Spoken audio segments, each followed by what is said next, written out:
Kisah seorang sopir yang terpaksa menikahi anak majikannya yang sedang hamil dan ditinggal kekasihnya hanya demi menutup aib keluarga. Tapi siapa sangka, keputusan pernikahan yang terpaksa itu justru membuka jalan pada kisah yang tak pernah diduga. Sebelum kisah ini dimulai, saya mohon keikhlasan teman-teman untuk subscribe dan like. Saya doakan Anda semua sehat, panjang umur, dan dilancarkan rezekinya. Mari kita mulai ceritanya. Arya berusia 27 tahun. Hampir 5 tahun hidupnya dihabiskan sebagai sopir pribadi keluarga besar pengusaha berlian, Pak Burhan. Kehidupannya sederhana. Gaji yang cukup untuk membiayai kebutuhan ibu dan adik di kampung, pekerjaan yang rapi, dan harapan yang tak pernah berlebih. Ia tak pernah mengeluh, bahkan tak pernah berharap lebih. Pagi itu, sesuatu yang tak terduga mengubah seluruh arah hidupnya. Arya baru saja selesai mencuci mobil Elfard milik keluarga ketika seorang pembantu memanggilnya dengan wajah cemas. "Mas Arya, Pak Burhan menyuruh masuk ke ruang kerja, katanya penting sekali." Jantungnya berdebar.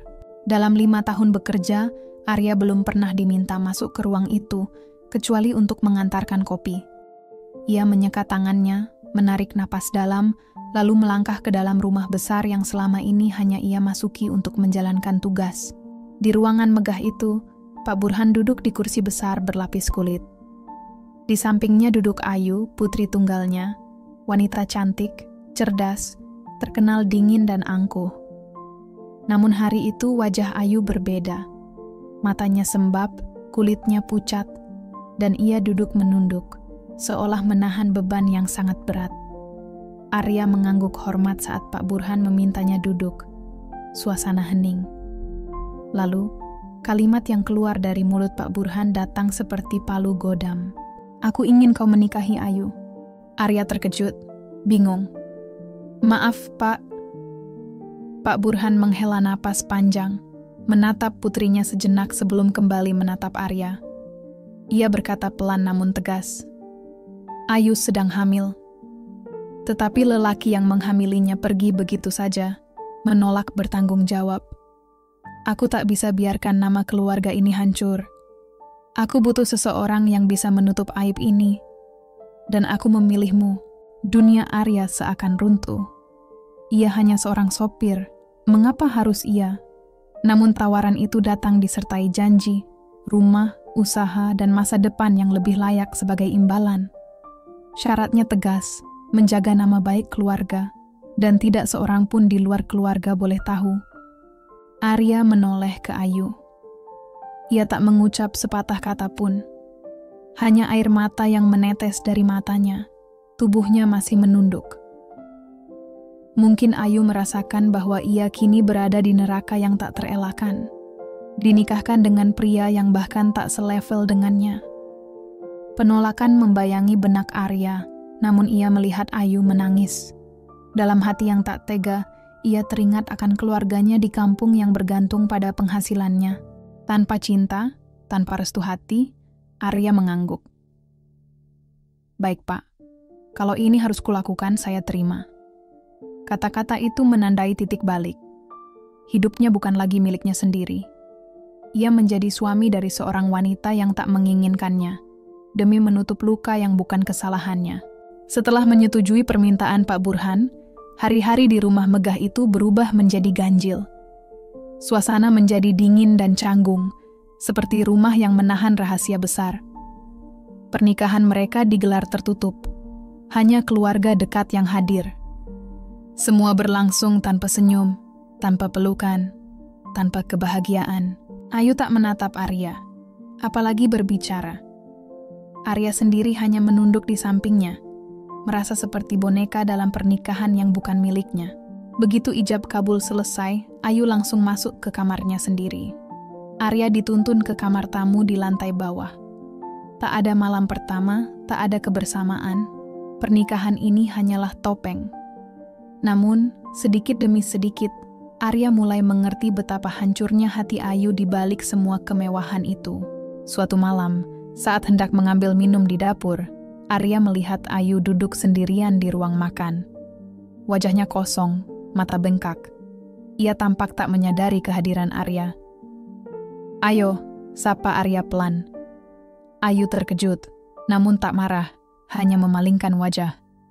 "Kau bisa kembali ke kamarmu. Aku tak butuh perhatian pura-pura." Arya duduk di seberangnya, tak ingin berpura-pura.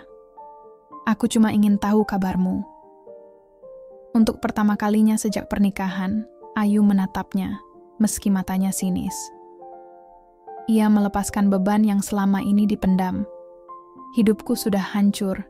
Aku dicintai, dikhianati, lalu dipaksa menikah demi menutup aib yang bukan salahku. Sekarang aku harus pura-pura bahagia di depan orang-orang." Arya hanya terdiam. Ia sadar betul posisinya. Bukan pilihan, melainkan jalan keluar. Ayu kemudian bercerita dengan suara yang lebih pelan tentang pria bernama Reza. Mereka pacaran hampir setahun. Ayu percaya pada cinta itu. Ketika Ayu hamil, Reza berkata itu bukan urusannya. Ia bahkan menuduh Ayu murahan. Ayu menunduk, bibirnya digigit menahan tangis, tangan gemetar di atas meja. Arya menatapnya dalam-dalam, lalu berkata dengan lembut, "Kau bukan murahan, Ayu. Kau hanya mencintai orang yang salah." Mata Ayu basah. Tak banyak kata lagi yang terucap. Namun malam itu, untuk pertama kalinya sejak pernikahan yang sunyi itu, Ayu tak lagi melihat Arya sebagai musuh.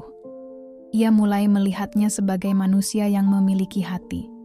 Pernikahan mereka tetap saja tersembunyi dari dunia. Tak ada undangan publik, tak ada pesta yang diumbar di media sosial. Bagi Ayu, itu bukan perayaan, itu hukuman. Bagi Arya, itu adalah pintu menuju hidup baru yang terasa seperti mimpi dibalut kabut tebal. Kini mereka tinggal serumah, namun terpisah. Ayu di lantai atas dengan luka-lukanya, Arya di kamar tamu lantai bawah, membawa harapan yang tak jelas. Hidup mereka berjalan masing-masing, terikat oleh keputusan yang mengguncang takdir.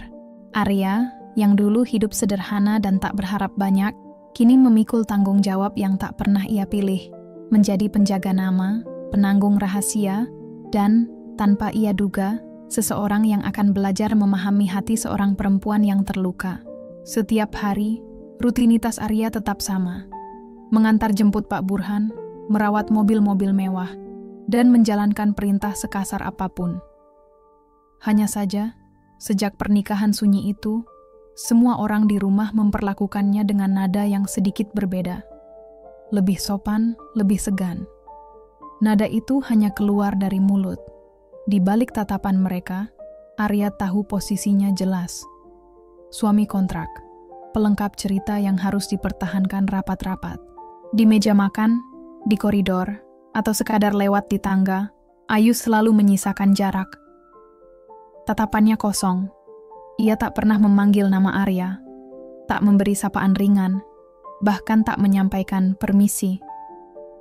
Saat makan bersama keluarga, ia lebih sering menunduk, menyendok nasi dalam diam. Sekali-sekali Pak Burhan menepuk punggung Arya di teras lalu berkata, "Kau sabar ya Arya." Ayu memang keras kepala, tapi hatinya lembut. Dia butuh waktu. Arya hanya tersenyum kecil, berkata ia baik-baik saja. Padahal di dalam hatinya ia sendiri bingung bagaimana menjadi suami untuk perempuan yang menolak kehadirannya. Malam-malam Arya di kamar bawah terasa panjang. Ia menatap cincin di jarinya yang terasa asing. Sementara di atas sana Ayu tidur sendiri, memeluk perutnya yang mulai membesar. Ada keinginan kuat untuk menjaga, menjadi pelindung bagi anak yang tak berdosa. Namun sekaligus ia menyadari bahwa untuk Ayu, ia hanyalah pengganti, bukan pilihan hati. Meski begitu, ada suara kecil di dalam dirinya yang percaya. Mungkin, dari pernikahan yang dimulai dengan keterpaksaan ini, suatu hari sesuatu yang jujur akan muncul. Telah 3 minggu berlalu sejak ijab kabul. Mereka tinggal serumah, namun hidup sebagai 2 orang asing di kapal yang nyaris karam. Setiap pagi Arya bangun lebih dulu, menyapu halaman, memanaskan mobil, menyiapkan sarapan seadanya. Ayu selalu turun paling akhir, makan sedikit, lalu kembali ke kamar atau pergi tanpa sepatah kata. Jika terpaksa bertemu di lorong atau tangga, ia sering memutar arah, seolah Arya itu penyakit yang harus dijauhi. Arya berusaha tetap wajar, tidak menyentuh, tidak memaksa, hanya ingin Ayu tahu bahwa ia ada bukan untuk mempermalukannya, melainkan untuk menjaga. Tapi niat baiknya seakan ditolak. Suatu malam, isak tangis Ayu terdengar dari balik pintu kamarnya. Pelan, namun sesak. Arya berdiri lama di depan pintu tanpa berani mengetuk. Ia hampir pergi ketika suara lemah Ayu memecah keheningan. "Kenapa kamu mau menikahiku, Arya?" Langkah Arya terhenti. Suara itu penuh luka dan kebingungan. "Kamu bisa bilang tidak, tapi kau malah ikat dirimu di neraka ini. Kamu bodoh." Arya menelan ludah dan menjawab dari luar. Suaranya serupa bisik. "Mungkin aku memang bodoh, Ayu. Tapi lebih bodoh lagi kalau aku diam saat tahu ada yang butuh perlindungan, sementara semua orang menjauh." Hening. Ayu memecahnya. Katanya ia merasa jadi korban karena percaya pada orang yang salah. Namun anak dalam kandungannya tak salah. "Kamu nggak harus menanggung semuanya sendiri." Tangisnya meledak, namun pintu tetap tertutup. Keesokan harinya, Ayu kembali dingin, seolah malam itu tak pernah terjadi. Namun bagi Arya, sesuatu bergeser. Diam-diam, pelan-pelan, sekat di antara mereka mulai retak. Arya sadar, untuk menghancurkan tembok itu, ia harus lebih dari sekadar suami di atas kertas. Ia harus menjadi lelaki yang bisa dipercaya, meski luka Ayu belum hilang. Hari hujan deras datang seperti latar adegan yang menegangkan. Setelah memarkir mobil usai menjemput Pak Burhan, seseorang berkostum tamu tak dikenal berdiri di teras. Jaket kulit hitam, masker menutupi wajah, mata tajam yang membuat Arya tidak nyaman. Arya menghampiri, bertanya sopan, "Maaf, Bapak ada keperluan dengan siapa?" Pria itu menatap dingin dan menjawab singkat, "Gua mau ketemu Ayu, bilangin Reza datang." Mendengar nama itu, darah Arya berdesir. Reza, nama yang selalu menghiasi tangis Ayu. Lelaki yang menabur benih lalu melarikan diri. Arya menahan kemarahan, namun sebelum ia sempat berkata apa-apa, langkah cepat terdengar dari dalam rumah. Ayu muncul di ambang pintu, wajahnya pucat, tubuh gemetar. "Reza, ngapain kamu kesini?" Suaranya serak. Reza muncul dengan senyum miring penuh kesombongan. Ia mengejek, "Gue dengar lo udah nikah sama sopir. Serius, Ayu, lo segila itu?" Ayu menahan napas, air mata menumpuk. Arya maju selangkah, menatap Reza dan bertanya tegas, "Kau datang buat apa? Anak itu darah dagingmu, kan?" Reza menjawab datar bahwa ia hanya ingin memastikan Ayu tak menikah sembarangan, tak menyeret anaknya ke hidup miskin. Arya memandangnya dingin. "Kau datang bukan karena anak itu, tapi karena takut reputasimu rusak setelah kabar ini tersebar." Reza tertawa sinis, meremehkan. Namun Ayu, yang selama ini bisu, tiba-tiba berbicara, suaranya gemetar namun tegas. "Reza, aku sudah lepas dari kamu. Jangan datang lagi. Anak ini bukan milikmu. Kau yang melepas semuanya saat bilang aku perempuan murahan." Wajah Reza memucat. Mungkin tak menyangka Ayu akan menampakkan keberanian semacam itu. Di hadapan mereka berdua, sesuatu berubah. Ayu, untuk pertama kali, menggenggam tangan Arya. Sebuah isyarat sederhana namun bermakna. Reza pergi tanpa pamit, matanya penuh kekalahan. Selepas kepergian Reza, bayang-bayang masa lalu Ayu perlahan memudar. Kini, Arya tak lagi sekadar pelindung yang dipanggil atas nama tugas. Ia mulai menjadi tempat bersandar, satu-satunya yang setia hadir ketika dunia Ayu runtuh. Suasana rumah keluarga Pak Burhan perlahan berubah. Ayu, yang sebelumnya begitu dingin, mulai menunjukkan sisi lain dari dirinya. Tatapannya yang membeku sedikit demi sedikit mencair. Kini ia tidak lagi segan menyapa Arya, bahkan terkadang mengajaknya berbincang saat makan malam.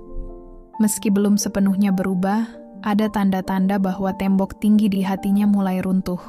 Namun ketenangan itu hanya seumur jagung. 2 hari kemudian, kabar miring menyebar di media sosial. Sebuah akun anonim mengunggah foto-foto lama Ayu bersama Reza, disertai fitnah kejam. Ayu dituduh mengandung anak di luar nikah, lalu menikah dengan seorang sopir, hanya karena terpaksa. Berita itu dengan cepat menyebar luas. Komentar pedas dan hujatan bermunculan. Nama keluarga Pak Burhan yang selama ini harum di kalangan elit mendadak tercoreng. Bahkan gosip itu muncul di artikel daring. Pak Burhan murka. Sementara itu, Ayu hanya bisa menangis di kamarnya, menutup diri sepanjang hari. Malam tiba, ia duduk sendirian di balkon, menatap hujan dengan mata kosong. "Aku malu. Semua orang tahu sekarang," bisiknya lirih. Arya yang duduk di sampingnya mencoba menguatkan. "Biar orang bicara. Mereka tidak tahu yang sebenarnya." "Tapi aku capek." Ayu menunduk. Capek selalu disalahkan. Selalu jadi bahan ejekan. Mendengar itu, hati Arya perih. Malam itu ia berjanji pada dirinya sendiri. Besok ia akan menghadapinya.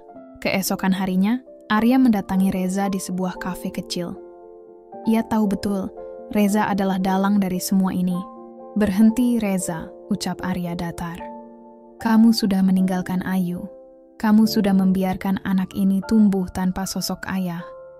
Apa kamu masih tega menghancurkan hidupnya demi egomu?" Reza hanya terkekeh sinis. "Kamu pikir kamu siapa? Mau sok jadi jagoan di depan cewek orang?" Tatapan Arya mengeras. "Aku memang bukan siapa-siapa. Tapi sekarang aku suami Ayu dan ayah dari anak yang kamu tinggalkan. Kalau kamu mau menyakitinya lagi, kamu harus lewat aku dulu." Reza berdiri, wajahnya memerah. Namun kali ini Arya tidak gentar. Ia tak lagi pria yang bisa diinjak harga dirinya. Suasana kafe seketika hening, beberapa pengunjung mulai memperhatikan mereka. Arya melanjutkan.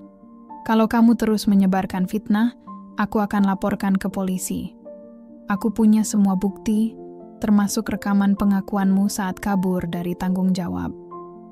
Dan kalau kamu mau main kasar, silakan. Tapi aku janji, kamu tak akan keluar dengan nama baik." Untuk pertama kalinya, Reza terdiam. Bukan karena kalah oleh uang atau kekuasaan, tapi oleh keberanian. Tanpa sepatah kata, ia memilih pergi. Malamnya ketika Arya pulang, Ayu sudah menunggu di ruang tamu. Ia berdiri, melangkah perlahan lalu memeluk Arya. "Terima kasih suamiku," ucapnya lirih. Pelukan itu singkat, namun cukup untuk membuat dada Arya terasa penuh. Malam itu menjadi titik balik. Akhirnya ia diterima. Bukan hanya sebagai pelindung, tapi sebagai bagian dari hidup Ayu. Sejak saat itu, suasana rumah tak lagi sama. Tidak langsung dipenuhi cinta seperti dalam drama televisi, namun lebih hangat dan manusiawi. Ayu mulai menyapa Arya dengan lembut, menanyakan apakah ia sudah makan, kadang membawakan teh, bahkan menunggunya pulang saat terlambat. Hubungan mereka belum bisa disebut mesra. Tapi ada yang tumbuh, penghargaan, kepercayaan, dan rasa nyaman. Suatu sore, hujan rintik membasahi teras rumah. Ayu duduk di kursi rotan, mengelus perutnya yang kian membesar. Arya berdiri di ambang pintu, ragu untuk mendekat. "Arya," panggil Ayu pelan tanpa menoleh. "Kamu mau duduk di sini sebentar?" Arya segera melangkah. "Aku suka hujan," ucap Ayu lirih. "Tapi sejak semua ini terjadi, aku selalu merasa hujan membawa luka." Ia tersenyum kecil, lalu menatap perutnya. "Tapi sekarang, aku merasa hujan juga bisa jadi awal sesuatu yang baru. Seperti kamu. Datang saat semuanya hancur, tapi tidak pergi." Arya hanya diam, menahan perasaan yang bergolak. "Aku pikir dulu kamu hanya orang suruhan papa," lanjut Ayu. "Aku pikir kamu akan membenciku atau memanfaatkan keadaan. Tapi kamu sabar. Kamu bertahan menghadapi dinginnya sikapku, bahkan melawan orang yang aku sendiri tak sanggup hadapi." Ia menoleh, mata coklatnya lembut. "Kalau anak ini lahir nanti, Aku ingin dia tahu. Ayahnya bukan pengecut. Dia punya Arya. Ayah yang berani dan tulus.